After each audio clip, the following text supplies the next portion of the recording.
bir ışık saçar.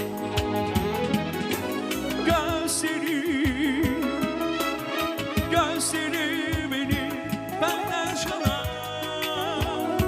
Bir nehir misali kalbime akar.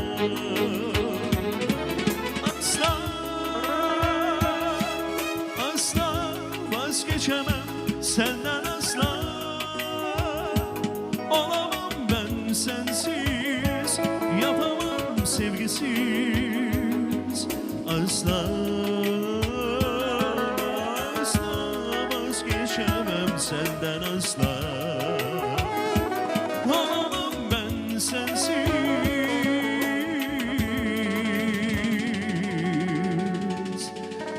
yapamam sevgisiz.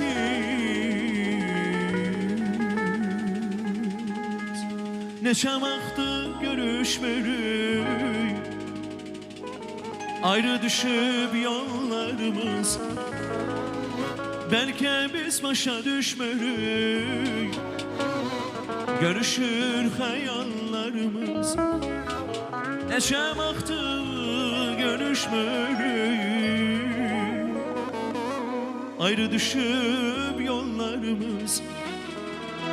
Belki biz başa düşmeyi, görüşür hayallarımız. Ne ki diyebilmesen ruhumuz danışar biz. Birbirini görebilmesen yuhumuz karışar bizim. Bir arzu tut bu gece yumu gözlerini, yanına gelim gelim darıkına meç olmasa.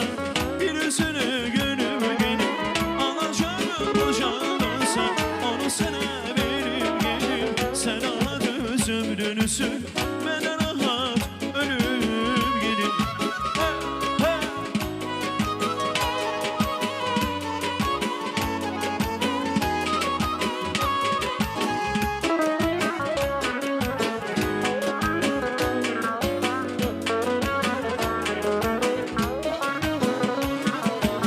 Bir gün eğer ben olmasam seninle kim sığam çeker. Korkunam ayrılanlara ama bizimiz olacak. Bir gün eğer ben olmasam seninle kim sığam çeker. Korkunam ayrılanlara ama bizimiz olacak. Geri dönmenin olmuşa biraz insafa gelmenin. Akıl demiştin bir ona sözünü tutabilmedi. Bir arzu tut bu gece yum gözlerini, hayalına gelim gelim darıkına meş olmasa. Gözünü görüm gelim alacağım olacağınsa, onu sana verim gelim. Sen rahat özümrünü sür, benden rahat ölüm gelim.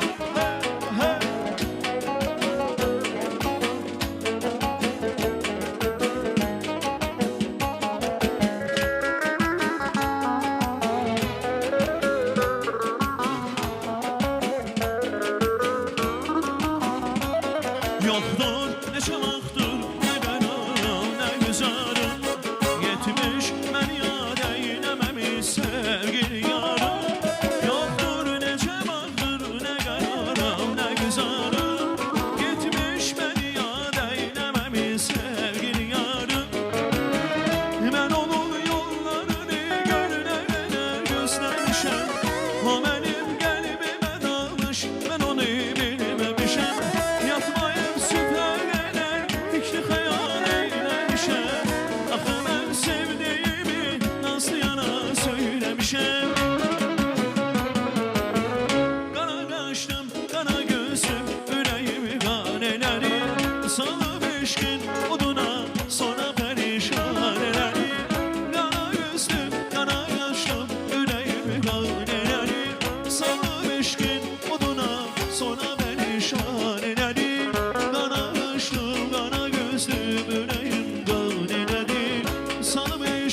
Teşekkür edirik dostlar. Çok sağ olun. Var olasınız hər birinizə təşəkkürümüzü bildiririk. Musiqiçi dostlarımıza da təşəkkürümüzü bildiririk. Bəy gəlinimizə